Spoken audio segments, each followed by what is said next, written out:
அனைவருக்கும் வணக்கம். நான் doctor MS Ushanandini, Siddha physician, lotus women care hospitals, PCOS speciality centre, Saibaba colony, Coimbatore, KK Nagar, Chennai. இனியவை என்ற நிகழ்ச்சியில் தொடர்ந்து நம்ம பெண்கள் சார்ந்த ஆரோக்கிய குறிப்புகளை பார்த்துக்கிட்டே வரோம்.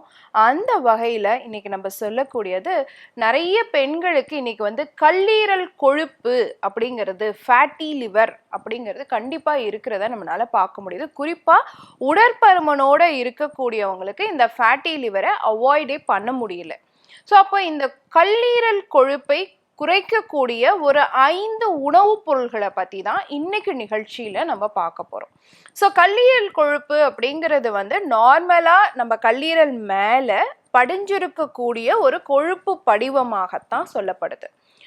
பட் யாருக்கெல்லாம் ஃபேட்டி லிவர் இருக்கோ அவங்களுக்கெல்லாம் ரத்தத்திலையும் கொழுப்பு இம்பேலன்ஸ்டாக தான் இருக்கும் அப்படிங்கிறத நம்ம தெரிஞ்சுக்கணும். ஸோ ஃபர்ஸ்ட் பொருள், உணவுப் பொருள் என்ன நம்ம எடுத்துக்கலாம் அப்படின்னு சொல்லி பார்த்தீங்கன்னா, காட்ஸ் அப்படின்னு சொல்கிறோம். காட்ஸ்னா என்னங்க? நம்மளுடைய நீர் காய்கறிகள் தான். அதுக்கு பேரே காட் அப்படின்னு இருக்கு. அப்புறம் என்ன அர்த்தம்? நம்மளே பாதுகாக்கக்கூடிய விஷயங்கள்.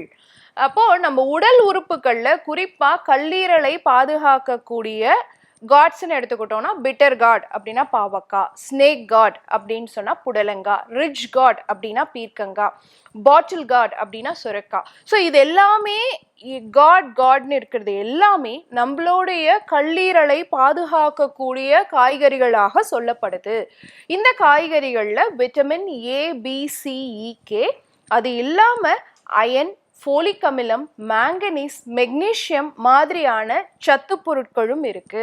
ஸோ இதெல்லாம் என்ன பண்ணுதுன்னா, அந்த கல்லீரல் மேலே ஒரு கொழுப்பு படிவம் இருக்கு பார்த்தீங்களா, அதை கரைச்சி வெளியே தள்ளிடுங்க. ரத்தத்தில் இருக்கக்கூடிய கொழுப்பையும் கட்டுப்பாட்டில் வச்சுக்கும். அப்போ இந்த காய்களை, நாட்டு காய்கறிகளை நம்ம என்ன மாதிரி எடுத்துக்கலாம்? பொரியலாக எடுத்துக்கலாம், சூப்பாக எடுத்துக்கலாம், இல்லை நீங்கள் அதை சாறு மாதிரி, ஜூஸ் மாதிரியும் எடுத்துக்கலாம். இதெல்லாம் எடுத்துக்கும் பொழுது கண்டிப்பாக உங்கள் கல்லீரல் சார்ந்த பிரச்சனை குறையறதுக்கான வாய்ப்பு இருக்குங்கிறது கண்டிப்பாக நீங்கள் தெரிஞ்சுக்கணும். ரெண்டாவது விஷயம் பார்த்தீங்கன்னா, வெள்ளரிக்காய். இது இன்னைக்கு நம்ம டீடாக்சிஃபிகேஷன் ட்ரிங்க்னு பாருங்களேன், நிறைய நீங்கள் சர்ச் பண்ணிங்கன்னா கண்டிப்பாக அதில் வெள்ளரிக்காய் ஆட் பண்ணுறோம் இல்லையா? அப்படி ஏன் அந்த வெள்ளரிக்காய் ஆட் பண்ணுறோம் அப்படின்னு பார்த்தீங்கன்னா, உடலில் இருக்கக்கூடிய கொழுப்பை குறைக்கக்கூடியதாக இருக்குது. ஸோ பாடி டீடாக்சிஃபிகேஷனுக்கு சப்போர்ட்டிவான ஒரு விஷயமா இருக்கிறது இந்த வெள்ளரிக்காய். ஸோ அப்போ டீடாக்சிஃபிகேஷன்னா கல்லீரல்லையும் நமக்கு தேவையற்ற கழிவுகள் இருக்கும், சிறுநீரகத்திலையும் தேவையற்ற கழிவுகள் இருக்கும். ஸோ இதெல்லாம் போட்டு அதில் இருக்க கழிவெல்லாம் நம்ம வெளியே தள்ளனா எப்படி இருக்குங்க? அந்த மாதிரி நம்மளுடைய உடல் முழுவதும் இருக்கக்கூடிய அந்த கொழுப்பை கரைச்சி வெளியே தள்ளக்கூடிய தன்மை இந்த வெள்ளரிக்காய்க்கு இருக்கு. கல்லீரலை வலுப்படுத்தக்கூடிய தன்மையும் இந்த வெள்ளரிக்காய்க்கு இருக்கு. மூணாவது பார்த்தீங்கன்னா தக்காளி. ஸோ தக்காளியில் பார்த்தீங்கன்னா குளோரின் 51 மில்லிகிராம்ஸ் இருக்கு, சல்ஃபர் 11 மில்லிகிராம்ஸ் இருக்கு. ஸோ இது ரெண்டுமே என்ன பண்ணுது அப்படின்னு பார்த்தீங்கன்னா, கல்லீரல் கொழுப்பை குறைக்கக்கூடிய தன்மை உடையதாகவும் ரத்தத்தில் இருக்கக்கூடிய கொழுப்பை குறைக்கக்கூடிய தன்மை உடையதாகவும் இருக்கு. ஸோ தக்காளியை நம்ம எப்படி எடுத்துக்கலாம்? தக்காளியை நம்ம சூப் மாதிரி வச்சு குடிக்கலாம். அப்படி இல்லைன்னா நம்ம உணவுல அதிகப்படியாக அந்த விதைகளை நீக்கிட்டு தக்காளி சேர்த்துக்கலாம். விதைகளை எடுத்துட்டு நல்லா சுடுதண்ணி போட்டு கழுவிட்டு பச்சை தக்காளியாகவும் எடுத்துக்கலாம். ஸோ இதெல்லாமே கல்லீரல் கொழுப்பை குறைக்கக்கூடிய தன்மை உடையதாக இருக்கு. அடுத்து பார்த்தீங்கன்னா பூண்டு. நிறைய நிகழ்ச்சியில் நம்ம சொல்லியிருக்கோம். அதாவது நம்ம ஒரு டாக்டர் கிட்ட போனோம்னா, நம்ம உடல்ல இருக்கக்கூடிய கொழுப்பை குறைக்கணும் அப்படின்னு சொன்னா, இரத்த குழாய்களில் அடைப்பு இல்லாமல் தடுக்கணும் அப்படின்னு சொன்னா, அவங்க கொடுக்கக்கூடிய மருந்துகள் அப்படின்னு எடுத்துக்கிட்டோம்னா அதில் ஆஸ்பிரின் அப்படிங்கிற ஒரு காம்பினேஷன் இருக்கும். அந்த மாதிரி நம்மளுடைய மூலிகை மருத்துவத்தில் ஆஸ்பிரின் அப்படின்னு எடுத்துக்கிட்டிங்கன்னா நேச்சுரல் ஈகோஸ்பிரின் அப்படின்னே நம்ம சொல்லலாம். எதை பார்த்தீங்கன்னா பூண்டை. ஏன்னா அந்த பூண்டில் இருக்கக்கூடிய டைஅலைல் ட்ரைசல்ஃபைட் அப்படிங்கிற உயிர்வேதியியல் பொருள் உங்கள் இரத்த குழாய்கள் அப்படியே சரசரன்னு உள்ளே இருக்க கொழுப்பை எல்லாத்தையும் கரைச்சிட்டு உங்கள் ரத்தத்தை அடர்த்தியை குறைச்சிரும். ஸோ ரத்த அடர்த்தி இருந்தால் தான் அடைப்பு ஏற்படுறதுக்கு வாய்ப்பு இருக்கிறதா இருக்கும். ஸோ என்ன மாதிரி இருக்கக்கூடிய உங்கள் பிளட்டை தண்ணி மாதிரி மாற்றி அமைக்கக்கூடிய தன்மை பூண்டுக்கு இருக்குது அப்படிங்கிறத நம்ம தெரிஞ்சுக்கணும்.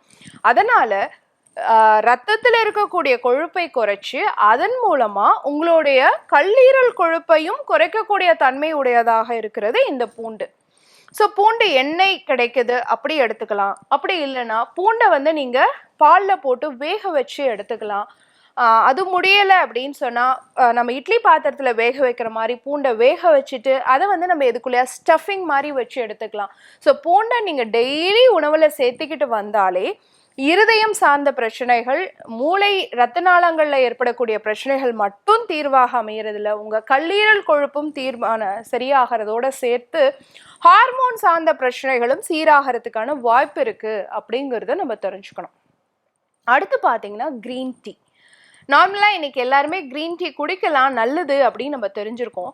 ஆனால் ஒரு ஆய்வில் என்ன சொல்லியிருக்காங்கன்னா, கல்லீரல் கொழுப்பு வந்து 75% குறையறதுக்கான வாய்ப்பு ரெகுலராக கிரீன் டீ எடுத்துக்கிறவங்களுக்கு இருக்குது அப்படின்னு சொல்லப்பட்டிருக்கு. ஸோ டெய்லி ஒரு நாளைக்கு 2 வேளை நீங்கள் கிரீன் டீ எடுத்துகிட்டு வந்தீங்கன்னு சொன்னாலே கண்டிப்பாக உங்களுடைய ஃபேட்டி லிவர் ஈஸியாக குறையறதுக்கான சான்சஸ் இருக்குங்கிறத நீங்கள் தெரிஞ்சுக்கணும். ஏன்னா இதில் இருக்கக்கூடிய பாலிஃபீனால்ஸ்க்கு அந்த தன்மை உடையதாக இருக்குது. ஆன்டி ஆக்சிடென்ட் தன்மை இருக்கிறதுனால ஈஸியாக உங்களோட 75% ஃபேட்டி லிவரை குறைக்கக்கூடிய தன்மை க்ரீன் டீக்கு இருக்குது. ஸோ நான் இப்போ சொன்ன இந்த 5 பொருட்களில், உணவு பொருட்களில் உங்களுக்கு எது ஈஸியாக இருக்கோ அதை பயன்படுத்தி பாருங்கள். எல்லாமே உணவு முறையாகவே பயன்படுத்தலாம். தொடர்ச்சியாக எத்தனை நாள்கள் வேணாலும் நீங்கள் பயன்படுத்தலாம். ஸோ பயன்படுத்தி பாருங்கள். இதே மாதிரி இன்னொரு ஆரோக்கிய குறிப்போடு நான் உங்களை சந்திக்கிறேன். இயற்கையோடு இணைவோம், ஆரோக்கியமாக இருப்போம், ஆனந்தமாக வாழ்வோம். நன்றி, வணக்கம்.